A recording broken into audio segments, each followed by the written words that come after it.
want to introduce a couple of colleagues who are in town celebrating something that happened 50 years ago. And as we get talking about the Chicago 15 and the destruction of draft file records and what that means in 2019, I want to invite you to a day-long conference that's taking place today at DePaul that is both celebrating and looking back and, I guess, forward at what this whole draft board movement was back in the 60s and 70s. That's at DePaul University in the Richardson Library on the Lincoln Park campus, second floor meeting room, from about 10:30 to 5 today. And who am I talking about? Joseph Mulligan, a Jesuit who's been working in Nicaragua for the last 30-some years, and his colleague Chuck Fullenkamp. They were both part of the Chicago 15. And guys, why don't you set it up? What were you doing at 63rd and Western about 50 years ago this month? We were 15 people, and we broke into the Selective Service headquarters, which housed 32 draft boards covering the whole south side of Chicago. We broke in and removed a whole bunch of mountains of files and set them on fire in the lot behind the building. The reason we chose the south side of Chicago was for a message that we wanted to give, which was that the draft was systematically, it was disproportionately taking young men, in that case, from minority groups, blacks and Hispanics, to serve and die in Vietnam. So we were trying to bring that out, and we were trying to do something to disrupt the system as well as to give a public message. So it was a symbolic act, but not only symbolic. And, so we stayed there. It was an act of civil disobedience, nonviolent civil disobedience in the tradition of Dr. King and Gandhi and so forth. We stayed there. We submitted to arrest. We had our trial a year later, and Chuck and I served 2 years in Sandstone, Minnesota Federal Correctional Institution, where we studied quite a bit of theology as well as political science. Let me ask two things. One, tell people, for the younger listeners, just what the draft is or was and how important it was. And then I'd love to hear how you broke in to the building. Good. Just because I might be writing a script someday. We want to see how you guys did it. Okay. Well, maybe to set the stage a little more broadly, the war in Vietnam was a horrible excursion into militarism and the destruction of a country. The traditional principles of the just war theory, both philosophically and theologically, say that it has to be a war of self-defense in order to be justified. It has to be declared by legitimate authority. It cannot take tremendous numbers of lives of innocent civilians. And so on all those counts, we felt that the war in Vietnam failed the test, because the U.S. basically had moved in to replace French imperialism. So we had U.S. imperialism replacing French imperialism after the Battle of Dien Bien Phu in 1954.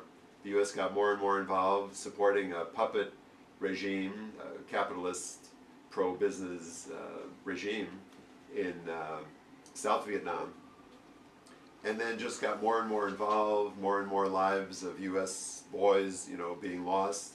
Up to 60,000 American lives were lost, and well over 1 million Vietnamese. Yeah. So as a response, we wanted to do something that would go further than our own draft resistance. Both Chuck and I had opposed our own being drafted in various ways.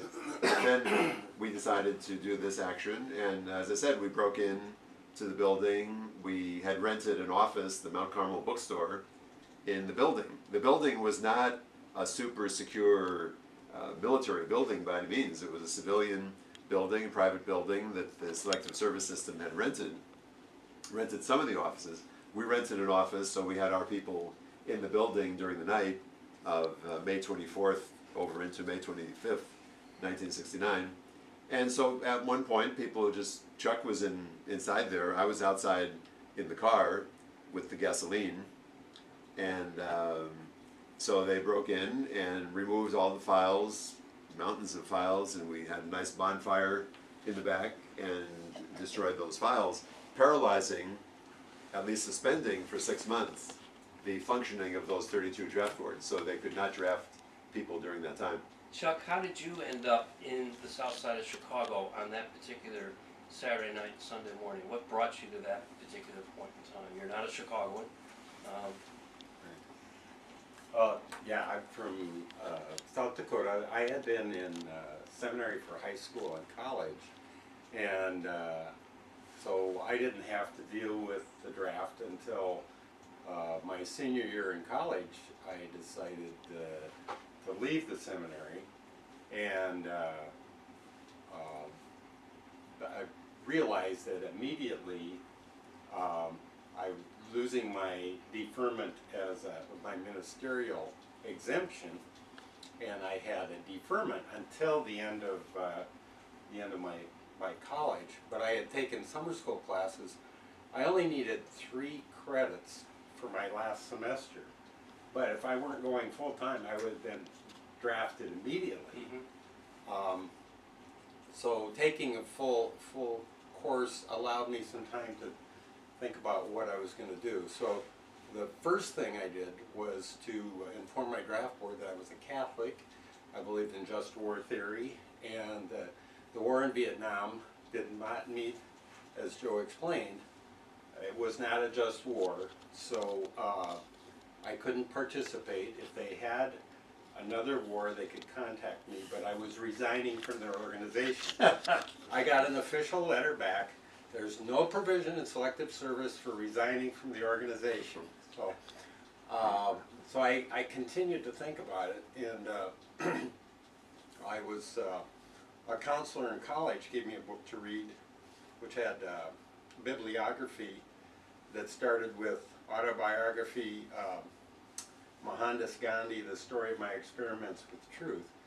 And I read that and decided that not only was the Vietnam War unjust, there really weren't any really just wars.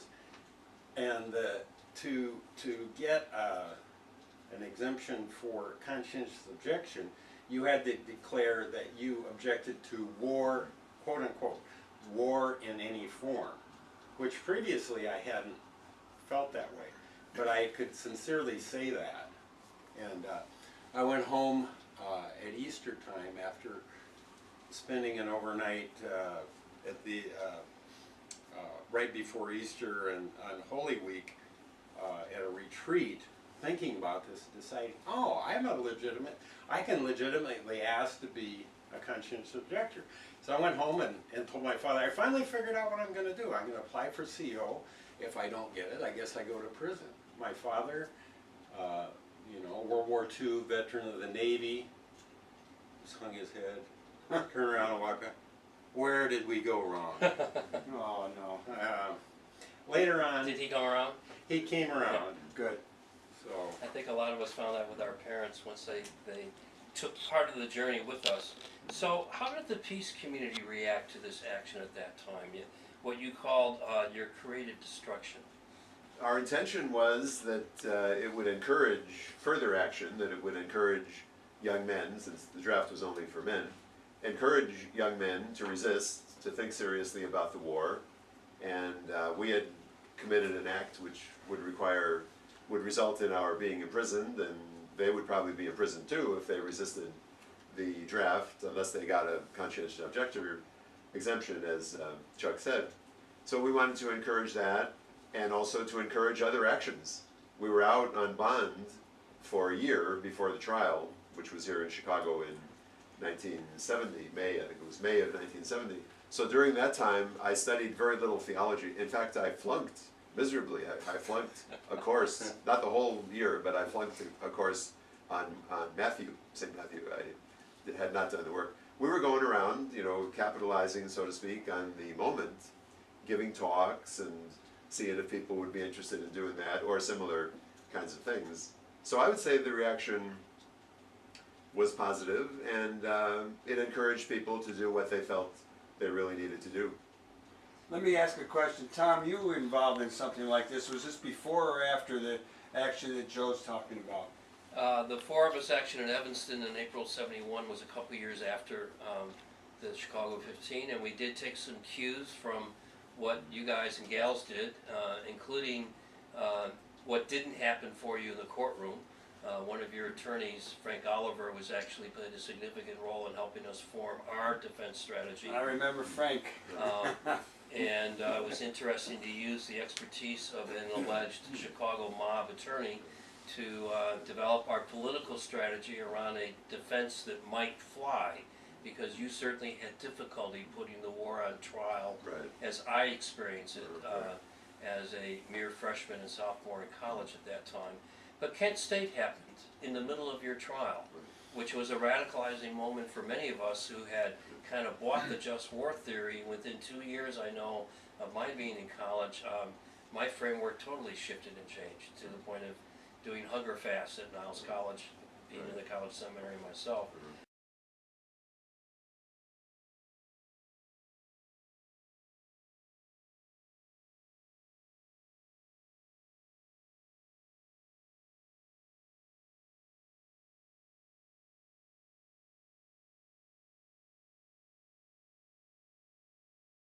So yes, there was a catalyst, I think, that groups like the Chicago 15 did in fact create for some of the others coming on after that. But I am curious, as you mark 50 years, what lessons do you find yourself thinking of today that might be pertinent to today's activists, including perhaps on the cusp of another Middle East war this time? There's no draft, but there is, I think, a pretty significant anti-war fervor in the land. Any advice you might share from your experiences 50 years ago or your activism since that you would like current activists to embrace? I've been thinking a bit about that. I think civil disobedience, militant nonviolence in the form of involving civil disobedience is a good tactic. I think it needs to be massive. I mean, if we want to think of being in line with the tradition of Gandhi, Dr. King, those are massive acts of civil disobedience, which could really tie up roads and buildings and involving hundreds, thousands of people, as in the case of Gandhi and Dr. King. I think that would be more effective. You could have both. You could have the acts of individual resistance, dramatic acts, furthering the cause of a more massive movement. And in fact, there are still some folks under the banner of plowshares who are doing the classic questioning the militarization of our country and installations that many feel are not necessary anymore or make us more a target than our defensive moves.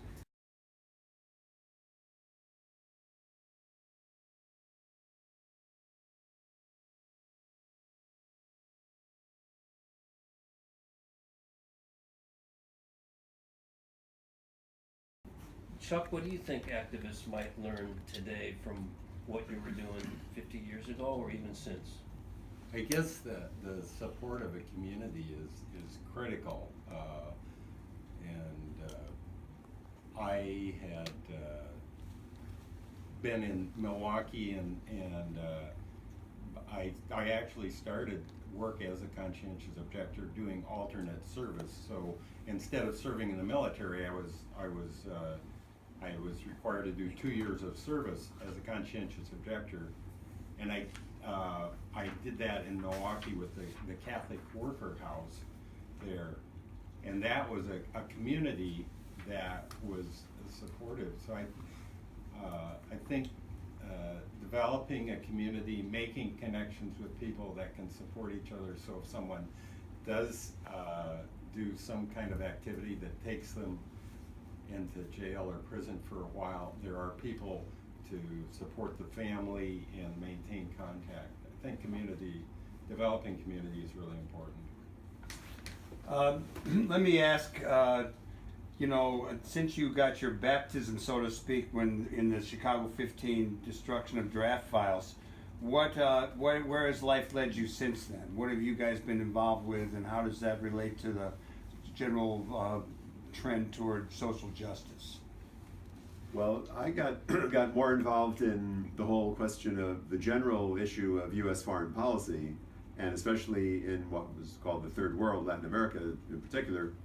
And so I moved to Nicaragua. I had worked in the U.S. in solidarity movements, educational programs, consciousness raising, about Chile, for instance. Not long after we got out of prison, soon after there was a horrible coup supported, instigated and supported fully by the United States. Horrible. September 11th. September, Different yes, September the first 11th. September 11th, 1973, against the democratically elected physician president of Chile, socialist, Allende. Salvador Allende. So I was involved in that in Chicago and also in Detroit. Then I moved to Nicaragua, and in November of 1989, there was a horrible massacre in El Salvador at our Jesuit University in El Salvador, massacring 6 Jesuit priests and 2 women who were on campus. And so I just felt I had to come to the U.S. right after. From the funeral, I came directly to the U.S. and I started talking with Phil Berrigan and Liz McAllister and others in the movement.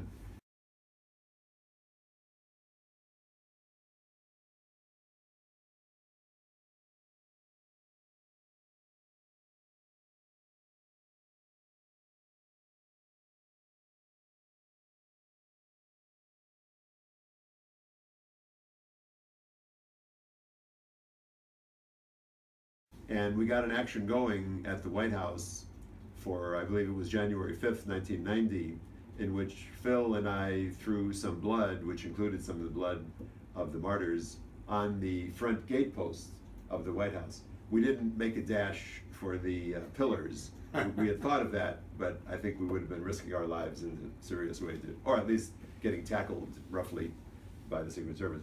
But we did throw the blood on the gate post of the White House, saying that this is where the blood is. It's on the White House, the hands of the White House, the hands of the president, because the U.S. had supported tremendously the military and even the death squads of El Salvador. So that was one action of civil disobedience that was kind of in continuance with what we had done in 1969.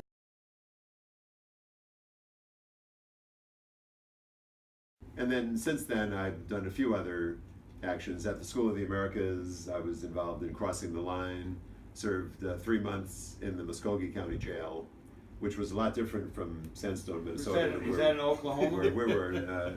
Yeah, Sandstone is kind of Georgia. plush. Minnesota, Georgia. This was Fort Benning, Georgia. Oh, okay. right, and so I've continued a little bit with acts of civil disobedience. Not many more, but in general, I have devoted a large part of my life and work to working for justice and peace regarding U.S. foreign policy. We have to get you guys off to this conference at DePaul, but Chuck, I wanted to ask you, now in retirement back in South Dakota, what kind of acts, patriotic acts have you been engaged in over the last 50 years? Well, it sort of retired a bit from the peace movement. I got married and had 3 children, and now I have 6 grandchildren. I consider that good peace. Yeah, that's good. That's right. We need more cadre for the cause. That's right. But I started working using technology training, computer training for people with disabilities, and I've been down to Nicaragua and brought computers to help with people who are blind and deaf or physical disabilities. And I'm trying to look at using technology to deal with, perhaps using 3D printers to recycle plastic and create